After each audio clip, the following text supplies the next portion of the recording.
Assalamualaikum. Assalamualaikum. Oh, masuk. Nggak dikunci. Pak Imam. Assalamualaikum. Mau salaman tapi mau apa? Ada wabah ini kita ikuti aja lah aturan pemerintah. Iya. Monggo, duduk. Duduk, Pak Imam. Ya. Bergeser nih Pak RT. Boleh nih kan? Alhamdulillah sehat. Ini Pak RT, saya dapat desas-desus dari luar. Ini kayaknya agak ada masalah sedikit di kampung ini katanya. Kebetulan saya lewat tadi dengar orang-orang bicara masalah puasa.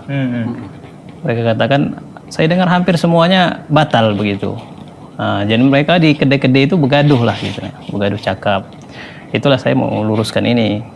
Saya duduk di sana kayaknya kurang etis gitu kan, makanya kayaknya saya bagus datangi Pak RT untuk membahas masalah apa yang membatalkan puasa ini tadi. Jangan-jangan ini ulah Pak Indra nih ya? Enggak apa itu? Saya tidak tahu. Tadi saya bilang tadi Sampean yang memperingatkan warga. ya cuman Jangan bilang bernapas. gitu aja Pak Imam. Iya, kebetulan juga nih Pak Imam, kita kan lagi, saya juga bilang ke orang ini tadi, Iya. kalau nangis apa kata ini batalkan puasa. Saya bilang enggak.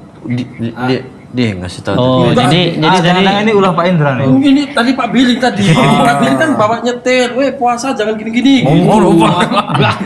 Bisa Pak Indra. Bohong batal.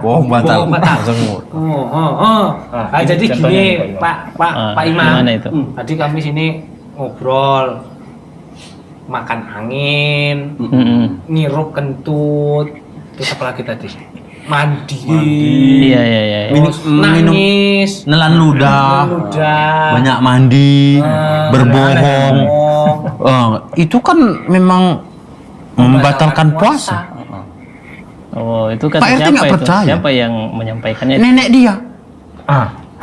Nenek pasang Pak Indra juga. Oh iya, tadi ada gitu juga Pak RT, Pak Imam. Ada informasi kecil aja ke masyarakat gitu. Iya. Cuman ini penting, pelajaran penting bagi kita.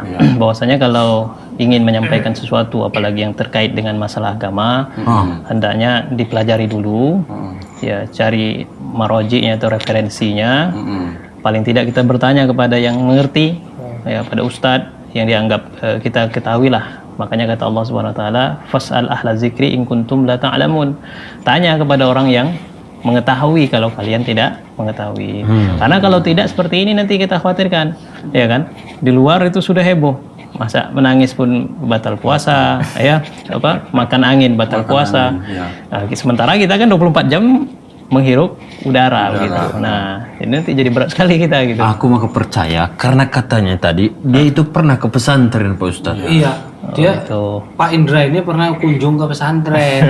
Iya. Kunjungan aja. Jalan, kunjung aja. Ada kawannya Ustadz katanya. Oh, berarti mungkin dia ada ilmu, pikirku tadi Pak Ustadz. Masya Allah. Ya tidak masalah. Memang setiap kita itu memang haruslah untuk semangat belajar agama, kan. Tapi itu tadi dalam menyampaikan, apalagi masalah fatwa, memberikan fatwa kepada orang-orang, menghukumi sesuatu, itu memang harus berlandaskan ilmu. Ya, ilmu agama. Karena Islam itu yang membedakan dengan yang lain. Ya, kita itu agama dinuna dinul ilmi. Agama kita itu agama ilmu. Segala sesuatu harus berdasarkan dalil, bukti yang kuat. Ya, kalau dalam agama dalil kita adalah tentunya Al-Quran dan Sunnah Rasulullah Sallallahu Alaihi Wasallam. Itu maksudnya dalil. Berarti nggak bisa bilang, Dibilang Pak Salman dalil-dalil itu tadi. Iya. nggak bisa bilang kata nenekku, kata Pak Indra gitu, nggak bisa ya Pak Imam ya? Kalau dalam beragama tentunya tidak boleh, ya. Khusus dalam masalah agama kita. Kalau dalam masalah mungkin masalah urusan dunia, mau masalah bercocok tanam, bertani, ya itu maka tanya juga sama ahlinya. Oh Ya, gitu. tidak usah tanya sama alim, sama ulama, betul. gitu ya. Kalau misalnya cuci piring dia tanya, tanya mana siapa yang tekniknya, tahu, gitu. keamanan dia gitu. Betul. maksudnya. Oh iya. Tapi itu tadi Pak Imam, ini Pak Billy tadi udah tanpa sengaja dah gitu dia. Itu. Aku kan tadi ragu aku ini, Iya. Ustaz. Ini mau kulanjutkan tadi aku batal puasa aku itu. Apa-apa aja sih sebetulnya pembatal puasa ini? Berjelas dia gitu Pak Ustaz. Baik, pembatal puasa ya. Saya pernah membaca tulisan daripada judul bukunya itu Ahkamus Syam ya. Oh, apa itu? Ahkamus Syam itu hukum-hukum puasa, ya hukum-hukum yang berkenaan dengan puasa. Itu buku itu tentang fatwa yang disampaikan oleh Syekh Al-Utsaimin rahimahullah taala. Beliau di situ menjelaskan beberapa hukum tentang puasa. Ya, kalau Syekh Utsaimin itu alim kabir, ya. Kalau dia berbicara, kita tentunya siqah, ya, percaya dengan dia. Apalagi ketika beliau menyampaikan sesuatu berdasarkan dalil dari Al-Qur'an ataupun dari hadis Rasulullah sallallahu alaihi wasallam. Ya. Jadi berkenaan dengan pembatal puasa ini, beliau menyebutkan pembatal puasa itu terbagi menjadi dua. Dua bentuk dia. Kalau dilihat dari apakah dia hanya mengganti atau ada kafarohnya, ya. Jadi nanti kita jelaskan. Mubtilatus shaum itu tanqasimu ila qismain, kata beliau. Pembatal puasa, atau seperti itulah yang beliau katakan, itu terbagi ke dalam dua bagian, Pak RT. Yang pertama mubtilatus shaum biduni qada, ya, pembatal puasa tanpa harus bi qada faqat, gitu ya. Hanya dengan mengganti saja. Nah, itu ada 6 ya. Ada 6 pembatal puasa. Dengar dulu. 6 nanti mana tahu nanti ada setundalan lu udah menangis gitu, kita tengok. Iya, kita dengar tuh. Benar. Termasuk yang saya umumkan di warga saya itu. Kita dengar dulu. Kita dengar. Iya, yang 6 ini. Satu, Pak Imam. Yang pertama al-aklu wasyirbu, ya, wasyirbu, ya, atau wasyurbu, makan dan minum, ya. Makan dan minum itu jelas, ya kan, semua kita, saya rasa setiap muslim tahulah makan minum. Memang tujuan dari puasa atau esensi puasa itu kalau dari sisi zahirnya adalah tidak makan dan tidak minum, ya. Wa kulu washrabu hatta yatabayyana lakum al-khaytul abyad minal khaytil aswad minal fajri. Makan dan minumlah, kata Allah Subhanahu wa taala, sampai muncul terbit fajar, ya, fajar sodik. Artinya kalau sudah fajar sodik, tak boleh lagi kita makan dan minum dan sampai terbenam matahari. Namun ada juga orang makan dan minum tapi tetap sah puasanya. Nah, bagaimana itu? Kalau dia makan dan minum karena lupa, ya. Kalau lupa nggak apa-apa. Ini sebagaimana disebutkan oleh Rasulullah SAW, wa man shoma wa nasiya fa akala wa syariba, ya, falyutimma shaumahu. Barang siapa yang berpuasa, atau kama qala Rasul sallallahu alaihi wasallam, kemudian dia lupa, ya, dia makan dan minum karena lupa tadi, maka hendaknya dia menyempurnakan puasanya. Oh gitu. Ya. Jadi misalnya nih kita sedang berpuasa, biasanya orang baru-baru pertama puasa itu, hari-hari pertama puasa kadang-kadang kan lupa karena udah setahun nggak puasa misalnya gitu. Makanya kita harus latihan puasa. Jadi udah lama nggak puasa, lupa dia. Baru 1 hari puasa ini bangun pagi, ya, habis sahur ini bangun pagi, minum misalnya begitu. Tapi lupa. Habis itu dia ingat, maka jangan, udah termakan tadi ini, udah terminum tadi, lanjut aja lah misalnya gitu. Oh, itu nggak boleh ya? Nggak usah, karena kalau dia lupa, udah lanjutkan aja puasanya. Insya Allah itu barokah. Ya, itu adalah kita berdoa lah kita supaya lupa sampai kenyang. Ya berarti gini Pak Imam, ini Pak Bir ini selalu lupa mungkin puasanya, makanya badannya besar gini Pak ini. Enggak loh, enggak. Atau pura-pura lupa dia. Masa lupa nih Pak Bir ini. Itu yang pertama. Kemudian nih Pak Imam, apa lagi yang kedua? Yang kedua adalah apa yang disebut dengan al-qayy, ya, apa namanya, al-qayyu, apa muntah kalau bahasa kita. Betul kan, muntah batal puasa dan dengan dengan sengaja. Dikorek-korek dia. Ya. Kalau sengaja dia naik bus supaya muntah. Loh, kan naik busnya sengaja, muntahnya enggak. Ya, jadi yang disengaja. Tapi kalau yang nggak sengaja, misalnya seperti tadi kata Pak Biring, berjalan misalnya kita ada safar, naik bus, rupanya muntah kita, ya itu insya Allah nggak masalah. Ya. Tapi juga perlu kita ya, muntah nanti kita. Ya.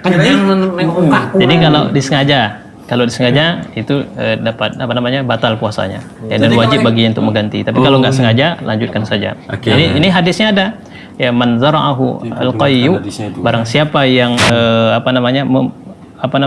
barang siapa yang muntah, ya, tanpa sengaja, apa kata Rasulullah, maka lanjutkan puasanya. Wa man istaqah fal yaqdi, barang siapa yang memuntahkan, yang membuat muntah, maka dialah yang wajib mengqadha puasanya. Gitu. Batal kalau disengaja, tapi kalau nggak sengaja lanjutkan. Belum ada ini masalah korek kuping. Sabar, baru Saya kedua. baru dua. Masih ada 4 lagi. Iya. Yang ketiga. Lanjut lagi Pak Ustaz. Oke, yang ketiga ini dijelaskan oleh Syekh Utsaimin tadi. Yang ketiga adalah pertama al-haid wan nifas. Kalau perempuan ini khusus perempuan, kalau mereka datang bulan ya mamnu, maka itu juga membatalkan puasa. Ini wadih ya. Itu kita enggak lah. Tidak usah ditanya. Pak RT enggak. Kemudian yang ke berapa sekarang? Keempat. Yang keempat ya, yang keempat al-istimna. Ya, istimna itu bersenang-senang mengeluarkan sperma. Ya, dengan sengaja tanpa berhubungan Betul dengan- lah Pak Billing. Saya kan selalu kalau keliling ada pintu tertutup, saya ketok buat buka. Maksudnya biar nggak kayak gitu. bagus Itu sekali. maksudnya. Mulia sekali ya, Amanan kok. Mata-mata itu ngintip itu. Istimna ini berbeda ya dengan berhubungan badan ya. Oh beda. Ya, istimna itu dia kadang ada orang mungkin apa namanya istilah bahasa Indonesia onani lah mungkin ya. Iya Ya, gitu, masturbasi gitu. masturbasi begitu. Jadi kalau di dalam bulan puasa dia melakukan ini, itu membatalkan puasanya. Ya, membatalkan puasanya. Ini berdasarkan pemahaman dari hadis Rasulullah, hadis kursi, ketika Allah mengatakan puasa itu adalah hakku kata Allah kan, aku yang akan membalasnya. Yada'u syahwatahu wa aklahu wa syurbahu. Yaitu orang yang meninggalkan syahwatnya, makan dan minumnya. Jadi syahwat ini termasuk dalamnya adalah istimna yang tadi. Ya. Jadi istimna itu dikategorikan syahwat. Jadi kalau dia tidak meninggalkan syahwatnya, artinya dia tidak berpuasa begitu atau batal puasanya. Oke. Terus Yang selanjutnya keempat. Yang kelima nih Pak Imam. Yang kelima itu riddah namanya ya. Riddah. Riddah itu murtad, keluar dari Islam. Misalnya dia paginya puasa. ya, paginya itu dia shaim muslim berpuasa. Di siang hari tiba-tiba dia murtad. Bapak pernah murtad?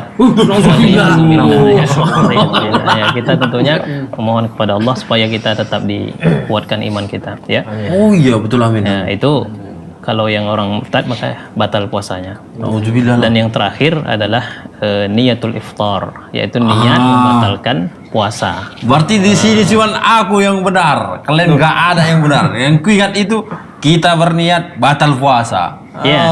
Jadi kalau kita meniatkan dalam puasa, aku batalkan aja lah puasaku misalnya gitu kan. Nah, itu batal puasanya. Ya, batal. Makanya Niat itu batal niat ya? itu penting karena Rasulullah mengatakan innamal a'malu binniyat. Amal ibadah itu semuanya tergantung dari niatnya. Ya, kalau kita mengubah niat kita, tiba-tiba tidak ingin berpuasa lagi, maka batal puasanya. Walaupun masih namanya niat itu di hati itu, walaupun kita belum makan, belum minum, kalau udah ada niatnya maka batal puasanya. Maka jaga niat baik-baik. Oh gitu. Jangan tergiur buat apa buka nggak, jangan begitu. Jangan gitu ya. Itu akan bisa membatalkan Kali puasa. jangan gitu loh Pak Billing ya. Ya. Jadi kalau kita Banyak berpuasa niat ya. jangan pernah berniat untuk berbuka sebelum pada waktunya. Oke, terus kalau makan dan minum tanpa niat masa? Iya itu tadi termasuk lima Betul. tadi makan. Dia mau tetap niat puasa tapi dia makan terus gitu. Tapi ya itulah Pak RT dan Pak Imam. Ya namanya kita kan suka membanguni warga kita sahur. Iya. Nah, jadi biar supaya sahurnya itu puasa itu nggak terjadi apa-apa ya kita informasi kayak gitu. Oh gitu. Tapi itu tadi Pak capek-capek. RT apa Pak Ansip, Pak Indra. Hansip, ya, Pak Indra ya Pak Indra. Jadi kalau kita bicara agama itu paling tidak cari dulu referensi apa yang mau kita sampaikan. Karena banyak memang di masyarakat bahkan kurik kuping pun nggak boleh. Gitu kan. Oh, berarti intinya Selain dari itu bisa. Selain dari yang 6 yang Bapak sebutkan tadi, Pak Imam, itu bohong. Boleh. Ya. Itu cerita-cerita bohong aja kalau itu batal. Cuman memang ada selain mubtilat, kalau tadi kan membatalkan puasa. Ada juga disebut dengan mufsidat. Mufsidat itu dia merusak. Memang tidak batal puasanya, tapi rusak puasanya. Oh gitu. Seperti bohong. Oh, itu rusak. berghibah. Itu dia tidak batal puasa kita. Orang yang berghibah itu tidak batal. Orang yang dusta tidak batal puasanya, tapi nilai puasanya yang rusak. rusak. Terus gini Pak Ustadz, ngerokok itu kan nggak makan. Itu kan angin masuk. dia dikategorikan oleh alim, oleh para ulama. Pertama rokok itu sendiri pun, ya mayoritas ulama yang istiqoh itu mengatakan haram rokok itu. Oh gitu. Ya. Nah, bagaimana mungkin sesuatu yang haram kemudian kita fungsikan kita makan, kita pakai ketika kita beribadah kepada Allah. Dari sisi itu pun sudah salah gitu kan. Terlepas dari ada memang sebagian yang mengatakan itu makruh, tapi mayoritas ulama yang thiqah ya kita anggap, yang kita percaya itu menganggap bahwasanya rokok itu haram. Ini Pak Imam satu lagi nih. Ya kalau ini kan kita kan banyak orang berbondong-bondong melaksanakan sholat. Iya. Jadi kubur-kubur itu kayak mana Ustaz? Iya. Masukkan air ke mulut itu kan udah Ya, pasti. dia tidak terkategori sebagai minum. Ya. Oh gitu. Karena kecuali kalau ditelan ya, kalau kita berkumur-kumur dalam berpuasa itu tidak boleh terlalu dimasukkan ke dalam. Artinya cukup di sekedarnya saja. Aku karena ada kerjaanku, tapi aku minta singkat aja, bentar aja 1 menit aja kan. Aku mau nyuci mobil Pak. Belum cuci. Yang terakhir tadi yang harus dikodok tadi. Yang harus itu dikodok tadi. Oh iya, yang harus di kafaroh. Oh, kafaroh itu apa tadi? Ya, itu kalau kafaroh ada satu lagi namanya berhubungan suami istri. Oh, itu Maka itu bukan hanya membatal, dia juga harus membayar kafarohnya. Artinya ketika dia melakukan itu di siang hari Ramadan, puasa wajib, dia pertama mengganti puasanya, kedua dia wajib kafaroh, membayar kafaroh. Kafarohnya apa? Yang pertama, dia harus memerdekakan budak. Kalau merdekakan dia nanti Pak RT. Nah, kalau tak ada, udah zaman sekarang kan memang tidak ada. Maka wajib berpuasa selama 2 bulan penuh berturut-turut. Bayangkan. Cuma itu aja ya. Kalau dia tidak sanggup, berpuasa 2 bulan penuh, dia wajib memberi makan 60 orang miskin. Gitu. Ya. Tadi Mas Selamat ya. Itu aja ya, cuma yang bayar kaparo ya. Iya, cuma satu itu. Oh lah, makasih udah dilurusin nih. Berarti Itu tugas Pak Indra ya, Indra nih. kasih tahu warga nih. Tahu semua apa yang dilakukan Pak Imam. Ya Pak Imam. Minta maaf itu nanti. Pak Imam nggak sekalian mau pulang biar saya antar pakai mobil. Saya mau sekalian ke Dorsem ya. Enggak masalah, saya mau pulang juga tadi. Cuma kebetulan lihat lewat Saya Pak RT, saya Pak Bidi. Apa jalan kaki aja? Enggak Pak Imam ya. Baik. Udah aku cuci piring Ya. masalah ini. Makasih banyak Pak RT. Ya. Pak RT aku nyuci mobil dulu. Biar kinclong mobil gitu itu. Yuk mari Pak Imam biar Cuci saya piring lah aku.